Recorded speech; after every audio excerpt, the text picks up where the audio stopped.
Halo selamat siang pemirsa Metro TV Lampung, apa kabar Anda? Senang sekali rasanya saya Karisma Kristi kembali menjumpai Anda dalam bedah tajuk Lampung Pos selama 30 menit ke depan. Pemirsa, pemilu 2024 akan segera diselenggarakan pada Februari mendatang. Anggaran dana yang begitu besar, triliunan rupiah sudah dianggarkan oleh Kementerian Keuangan Republik Indonesia. Anggaran yang sangat besar ini menuntut partisipasi aktif masyarakat di dalamnya dalam pesta demokrasi mendatang. Inilah bedah tajuk Lampung Pos dengan tema Jangan Sia-siakan Pemilu. Bersama saya sudah hadir Kadif Pemberitaan Lampung Pos Mustaan Basran. Namun sebelum itu pemirsa, mari kita lihat terlebih dahulu video editorial berikut ini.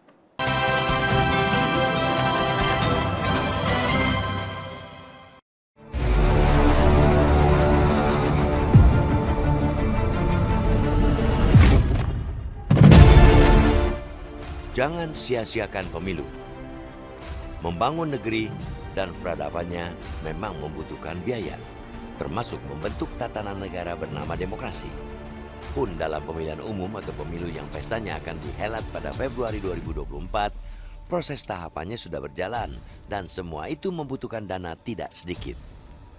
Pemilihan umum 2024 di Indonesia tabuhnya sudah dimulai pada 28 November 2023, yakni masa kampanye hingga minggu tenang menjelang pencoblosan pada 14 Februari 2024. Tak berhenti sampai di situ. Proses dilanjutkan lagi hingga pelantikan kontestan pemenang pemilu.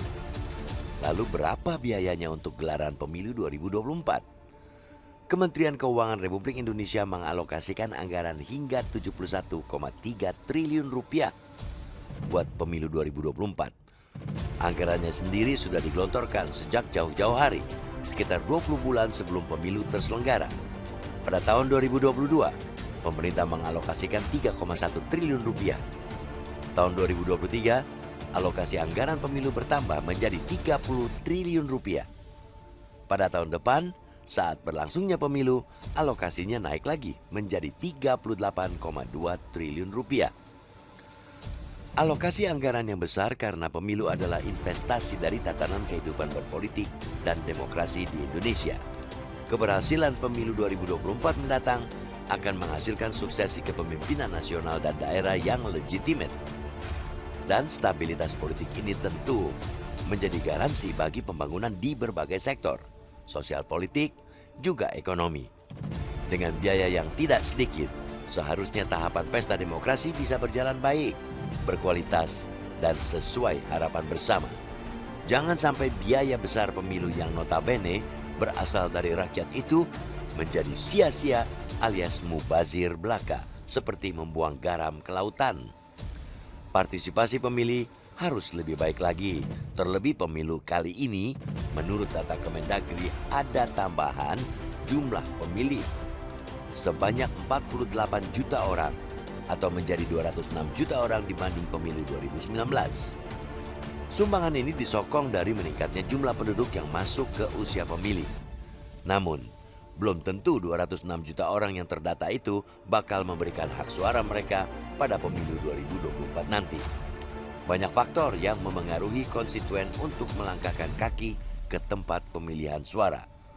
Apalagi kebebasan memilih dan menyuarakan hak pilih masyarakat itu diatur dalam undang-undang.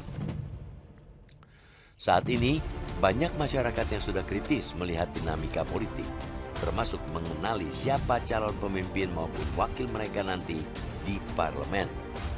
Ini bisa membuat pemilih menjadi antipati atau menjadi golput alias tidak memilih. Hal yang patut ditanamkan ialah masyarakat memiliki peran penting dalam menentukan masa depan negaranya. Suarakan hak pilih dan jangan sampai untuk menjadi golput atau tidak memilih. Sebab hal itu hanya akan menguntungkan bagi calon yang tidak kredibel. Golput justru memberikan peluang orang yang kurang kompeten buat memenangkan pertandingan.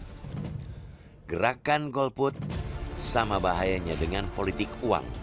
Disinilah pentingnya penyelenggara pemilu memberikan sosialisasi kepada para konstituen, terlebih pemilih pemula yang berdasarkan data KPU Provinsi Lampung jumlahnya mencapai 1.714.188 pemilih, termasuk generasi Z. dengan rentang usia 17-24 tahun. Pentingnya menginformasikan betapa suara mereka ikut menentukan arah pembangunan negeri ini sehingga jangan sampai disia-siakan. Apalagi setiap pemilih pun sudah dianggarkan dana untuk logistik pemilu dan lainnya. Di dalam anggaran pemilu tadi ada dana yang diperuntukkan untuk sosialisasi ke masyarakat. Alokasi ini harus dimanfaatkan secara maksimal. Jangan pula alih-alih ini untuk sosialisasi pemahaman politik ke masyarakat, malah dimanfaatkan sendiri untuk kalangan atau kelompok tertentu. Penggunaan dana pemilu yang transparan dan akuntabel adalah landasan utama untuk menjaga integritas pemilu. Memastikan bahwa dana digunakan untuk tujuan yang sesuai, seperti pemeliharaan infrastruktur pemilu, pelatihan petugas pemilu, dan keamanan, adalah langkah krusial untuk mencegah potensi penyalahgunaan dana. Awasi penggunaan dana pemilu secara bersama-sama, jangan sampai alokasinya melenceng. Jika ditemukan ada kecurigaan penyelewengan dana pemilu, segera dilaporkan ke lembaga berwenang buat diproses secara hukum. Sebab dana pemilu berasal dari rakyat yang penggunaannya harus dipertanggungjawabkan. Dana yang dialokasikan untuk pemilu memiliki peran krusial dalam menjaga integritas, transparansi, dan efektivitas proses demokratis. Oleh karena itu, sangat penting untuk memastikan bahwa dana pemilu digunakan secara bijaksana dan tidak sia-sia.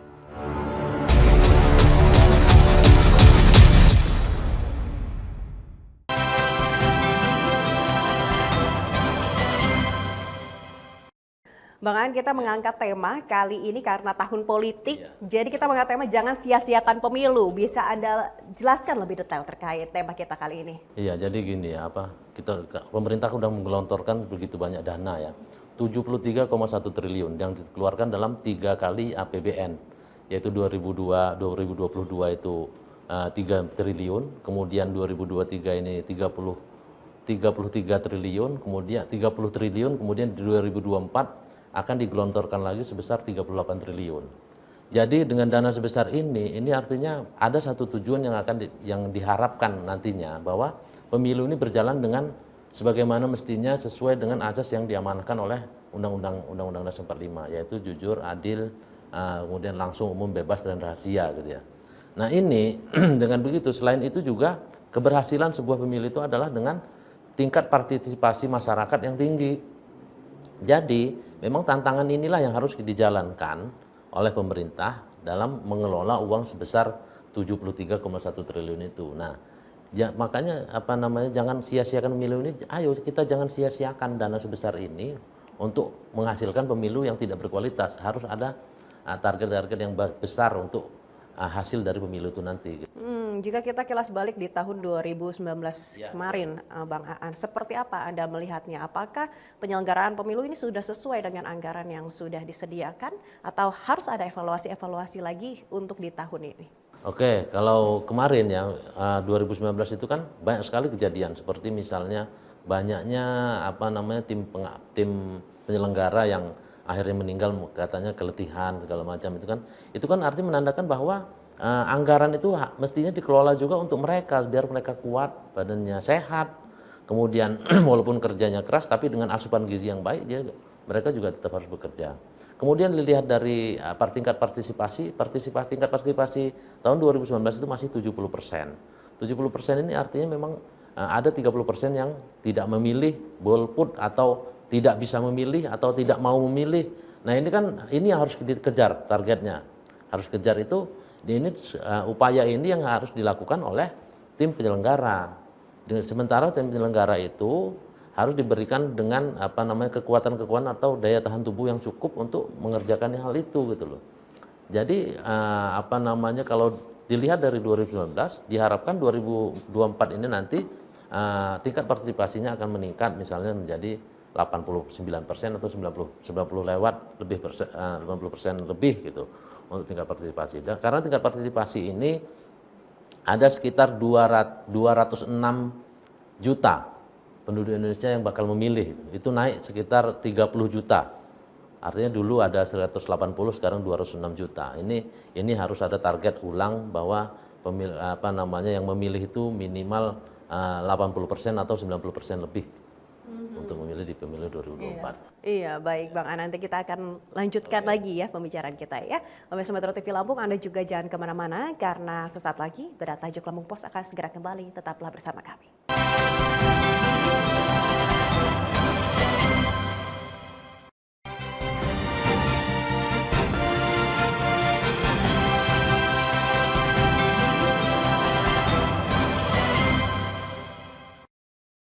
Terima kasih pemirsa, Anda masih menyaksikan Bedah Tajuk Lampung Pos, jangan sia-siakan pemilu. Bang Aan, kita masih membicarakan tema ini. Kalau misalkan tadi kita lihat dari pembicaraan kita di awal bahwa sebenarnya anggaran ini dibagi untuk berbagai aspek sebenarnya untuk mensukseskan pemilu 2024 ya Bang Aan ya.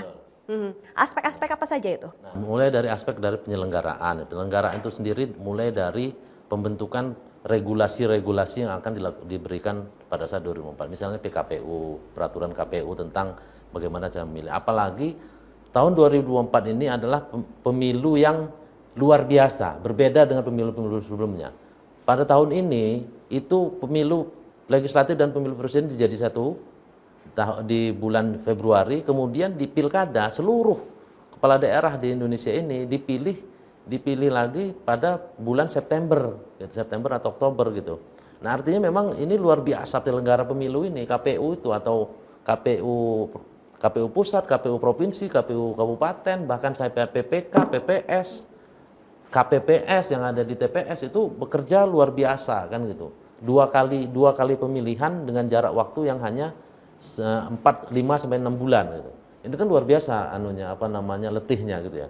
Makanya juga mereka harus diperkuat juga dengan daya tahan tubuh yang kuat. Kemudian juga mestinya memang pemilihannya pun disertai dengan tes kesehatan gitu misalnya ya. Mereka tidak boleh penderita penyakit menahun itu mestinya nggak boleh juga ikut jadi penyelenggara karena ini memang luar biasa kerja kerasnya. Kemudian ada lagi aspek mendongkrak partisipasi. Artinya penyelenggara harus melakukan sosialisasi bahwa ayo kita memilih gitu. Walaupun ini dibantu ya. Sosialisasi ini sebenarnya ada bantuan dari para caleg-caleg. Caleg-caleg itu secara tidak langsung mereka membantu masyarakat untuk memilih. Walaupun memang dia berharap memilih caleg itu. Tapi itu adalah satu bantuan dari mereka agar masyarakat juga datang ke TPS untuk memilih. Nah itu loh. Artinya memang udah ada bantuan gitu. Cuman di aspek-aspek lain seperti juga ada juga pencetakan surat suara, pembuatan kotak suara itu walaupun remeh-temeh, cuman dia distribusinya luar biasa sampai ke pulau-pulau terluar, daerah-daerah terpencil itu mereka harus menggunakan sumber daya yang luar biasa untuk itu. Kita harapkan ini anggota pengawas dan juga penyelenggara bisa menjaga staminanya sampai pemilu mendatang bahkan pilkada. Betul, pilkada kan Septembernya kan. Baik Bang Adi, ini kita juga melihat bahwa sebenarnya pemilih pada tahun 2024 ini juga unik karena banyak Gen Z gitu ya. Tidak hanya milenial, tidak hanya baby boomers, tapi banyak juga ada generasi baru lagi. Iya, betul. Apakah ini sebenarnya menjadi sebuah tantangan bagi para pemimpin kita atau seperti apa Anda memandangnya? Nah itu, ini sebagai tantangan sebenarnya bagi penyelenggara ya. Tantangan karena memang karakter dari Gen Z ini adalah mereka biasa instan gitu. Misalnya ada keuntungan apa sih saya? Nah, seperti itu ya. Mereka lebih pragmatis ya. Apa keuntungan saya sih memilih ini gitu. Ini harus kerja keras dari penyelenggara bahwa ini satu suara menentukan hidupmu 5 tahun. Itu harus dikembangkan lagi tuh mereka kan. Artinya ini keuntungannya itu loh. Selama 5 tahun ini kita akan dipimpin oleh orang-orang yang akan kita pilih gitu segala macam kan gitu. Nah, tapi memang di Gen Z ini tentang bagaimana cara sosialisasinya aja ke mereka agar mereka tertarik. Dan mereka sebenarnya rata-rata mereka menerima, apalagi memang mungkin caleg-calegnya juga yang caleg-caleg muda, caleg-caleg milenial, caleg-caleg bahkan ada juga yang caleg-caleg Gen Z yang ikut berkompetisi di sini gitu. Mereka harus bisa menarik sejawatnya, rekan-rekannya atau komunitas-komunitasnya untuk ayo ke TPS, pilih saya. Itu ya. Memang dalam satu sisi kita lihat bahwa itu kampanye dia ya untuk ayo pilih saya. Cuman di luar itu dia juga mengkampanyekan partisipasi itu untuk meningkat, partisipasi masyarakat untuk meningkat itu. Nah itu Gen Z itu jadi tantangan bagi penyelenggara. Sebenarnya kalau misalnya kita lihat ya Bang Aan ya, sebenarnya ini untuk Gen Z sendiri menurut Bang Aan di luar sana Anda memandangnya, apakah mereka sebenarnya sangat antusias pada pemilu mendatang ini? Kalau dilihat sih memang rata-rata mereka terbelah dua sih ya. Ada yang mereka apatis gitu ya, apatis mungkin karena banyaknya kesibukan mereka, lebih baik mungkin pikiran mereka lebih baik mereka berkreatif mencari mencari uang lah, mencari untung lah gitu dengan membuka usaha, ide kreatif segala macam.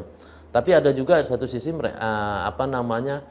mereka yang tertarik dengan politik ini, mereka mengeluarkan ide-ide kreatifnya untuk mendorong politik ini gitu. Mereka bisa menghasilkan uang dari agenda-agenda politik ini gitu. Misalnya dalam pembuatan alat-alat kampanye gitu ya, mulai dari mungkin baleho, MUK, mungkin cap-cap untuk dari caleg itu, bahkan sekarang ada juga yang konten kreatif yang membuat kampanye video melalui beragam platform, misalnya medsos, kemudian video di podcast segala macam itu jadi ide kreatif mereka. Tapi mereka pada dasarnya mereka kalau memang di sekolahnya diberi pelajaran tentang bagaimana berkeluarga negara yang baik segala macam, itu tuh mereka mau untuk datang. Baik, kita balik lagi ke permasalahan kita. Betul. Pada tema ini ya, jangan sia-siakan pemilu ya. Menurut betul. Bang Aan sebenarnya apa sih yang dapat dilakukan oleh masyarakat ya? Ini kan sebenarnya kolaborasi ya, tidak hanya penyelenggara, pengawas, tapi juga masyarakat luas, ya, untuk memastikan bahwa dana pemilu ini dapat digunakan secara bijak. Iya, nah bagi masyarakat juga, mestinya mereka juga harus sadar bahwa hidup bernegara, berbangsa mereka 5 tahun ke depan itu ditentukan oleh apa yang dilakukan mereka pada saat pemilu nanti. Mereka datang ke TPS atau tidak, itu jadi konsekuensinya ada di 5 tahun mendatang. Siapa yang dipilih itu konsekuensinya akan 5 tahun mendatang gitu. Jadi mereka harus berpikir bijak bagaimana mereka bisa memilih calon pemimpin yang bukan sekedar kata orang sekarang istilahnya kata Gen Z itu berjualan gimmick, tapi memang harus ada yang punya gagasan atau program kerja yang baik gitu. Nah, dari situlah mereka harus nilai. Kita tidak sebagai media massa kita tidak mengarahkan siapapun, tapi kita memberikan pencerdasan ke masyarakat bahwa pemimpin yang akan kita pilih ke depan itu adalah yang akan membawa bangsa ini menggapai cita-citanya mewujudkan kesejahteraan masyarakat seperti di amanah Undang-Undang Dasar 45 gitu. Baik, pesta demokrasi ini adalah milik bersama Betul, ya Bang Aan. Maka dari itu pemirsa Anda juga diajak untuk bisa berpartisipasi aktif dalam pemilu mendatang. Terima kasih Bang Aan, nanti kita akan lanjutkan lagi. Pemirsa Metro TV Lampung, Anda juga jangan kemana-mana karena sesaat lagi kami akan membahas terkait trending topik yang ada di Lampung Post Group. Tetaplah bersama kami.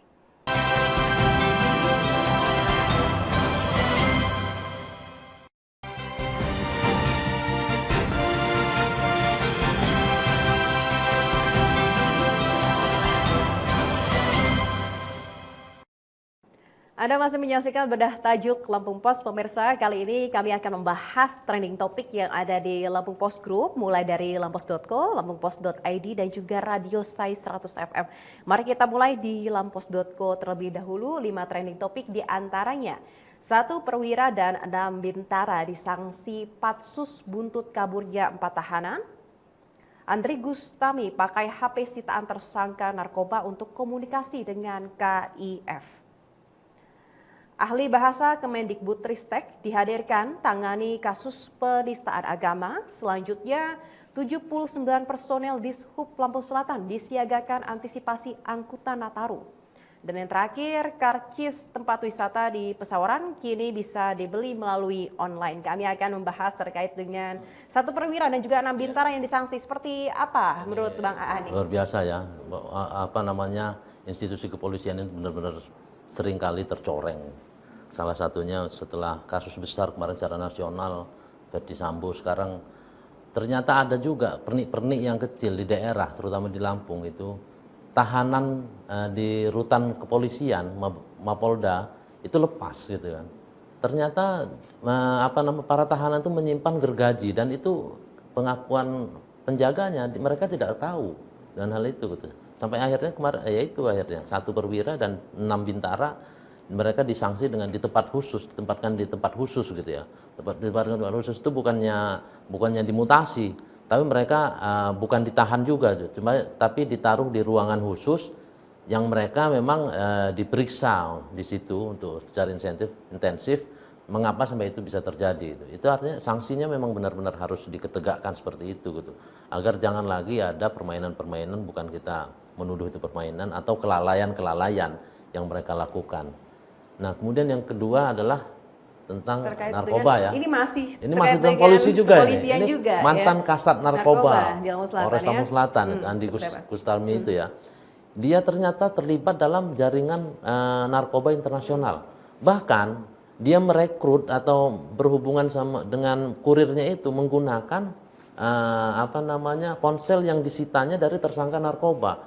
Itu kan luar biasa udah strateginya itu. Ini lagi-lagi tentang polisi yang nilai negatif dari kepolisian itu gitu. Itu disayangkan. Ya, semoga citra kepolisian bisa lebih membaik lagi ya, kembali lagi seperti dahulu ya Bang Ani ya. Oke, pemirsa, kita akan lanjutkan lagi di trending topik yang ada di lampungpost.id. 5 diantaranya persiapan menyambut Natal dan juga Tahun Baru. Selanjutnya, kasus persebaran COVID varian baru meningkat. Lampung defisit pasokan cabai. Sidang kasus narkoba jaringan internasional berlanjut, dan yang terakhir, Gubernur Lampung Arinal Junaidi ingatkan waspada bencana hidrometeorologi. Dan kita akan bahas terkait persiapan Natal dan Tahun Baru yang memang Indonesia ini unik ya. Unik ya, banyak sekali hari-hari keagamaan yang memang harus dihormati karena di Indonesia ini beragam agama, beragam suku gitu ya. Jadi memang dan di setiap momen-momen keagamaan itu ada rombongan masyarakat yang ingin mudik, ingin liburan gitu ya. Jadi akhirnya memang memenuhi jalan-jalan raya dan tempat-tempat wisata, dan itu memang membuat meriah. Setiap kali momentum ada hari raya keagamaan itu pasti meriah kan gitu ya. Nah, seperti salah satunya di Natal, peringatan Natal dan Tahun Baru ini. Ini harus dipersiapkan bagaimana lalu lintas mudik, apalagi Lampung adalah tempat transit antara Pulau Jawa dan Sumatera. Makanya mulai dari kepolisian, dinas perhubungan, kemudian balai pelaksana jalan nasional, kemudian pengelola jalan tol, pengelola penyeberangan, pengelola kereta api, semua yang transportasi itu memang mereka benar-benar bersiap untuk menampung para pemudik yang akan berlalu lalang selama momentum Natal dan Tahun Baru ini gitu. Nah, ini kan memang namanya kita sambut gembira karena dengan kemeriahan peringatan keagamaan ini memang menjadi bertambah silaturahmi di antara masyarakat.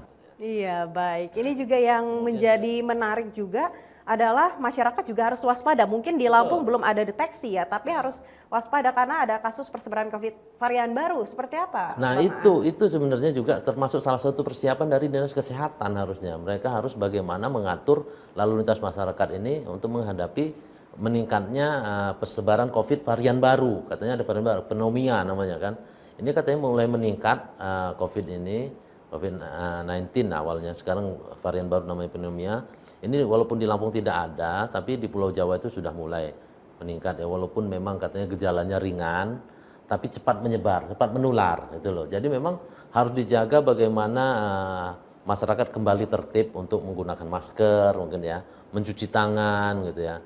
Kemudian juga kalau memang ya benar-benar agar perayaan hari keagamaan mereka benar-benar tidak justru menjadi duka agar itu ya. Makanya memang harus ada kita waspada bagaimana Dinas Kesehatan untuk bisa memberikan pengertian-pengertian ke masyarakat agar tertib dan menjaga kesehatannya selama liburan. Baik, terima kasih Bang An. Kita akan beralih ke trending topik Sai Radio 100 FM. 5 diantaranya pemirsa, Kim Kardashian bergabung di serial drama Hukum Ryan Murphy.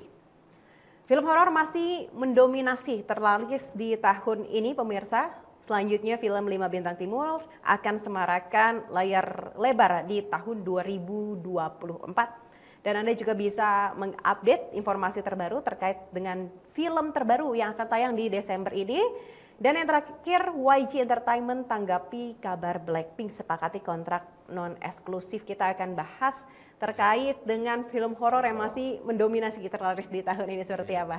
Nah itu 2023 ini memang film horor masih mendominasi dari setiap kali ada jadwal film horor di sinema atau di 21 itu luar biasa memang penggemarnya yang menonton gitu ya. Entah mereka memang suka dengan tantangan, padahal sepertinya kalau dari cerita-cerita dari anak-anak muda itu saat mereka menonton pun mereka mulai ada yang mungkin membuang muka, ada yang menutup mata gitu ya.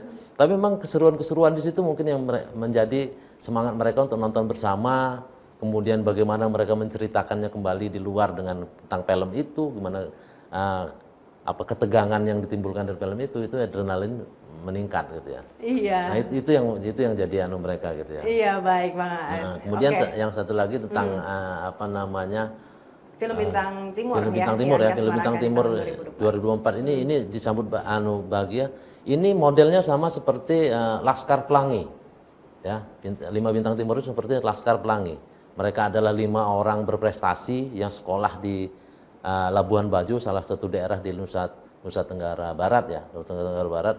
Mereka mempertahankan bagaimana sekolahnya tidak sampai bubar, tidak sampai tutup. Mereka memperjuangkan agar ayo yang anak-anak yang lain tuh ayo sekolah bersama gitu biar sekolah ini tetap ada. Padahal mereka itu ada yang ahli piano, ada yang atlet olahraga yang mewakili sekolahnya gitu. Mereka sangat sayang kalau sekolah mereka bakal tutup hanya karena kekurangan murid atau bahkan tidak lagi masyarakat tidak lagi menginginkan sekolah di situ, bahkan mau menginginkan sekolah di luar gitu. Nah ini perjuangan mereka benar-benar pahlawan-pahlawan kecil lah ya. Akan kita tunggu ya, kita tunggu di nantikan 2024 nanti. 2024. Makasih Bang Aan atas diskusi kita hari ini pemirsa Metro TV Lampung. Itu tadi pembahasan kami terkait trending topik dan juga bedah tajuk. Kali ini saya Karisma Kristi beserta rekan kerja bertugas pamit undur diri. Terima kasih dan salam sehat.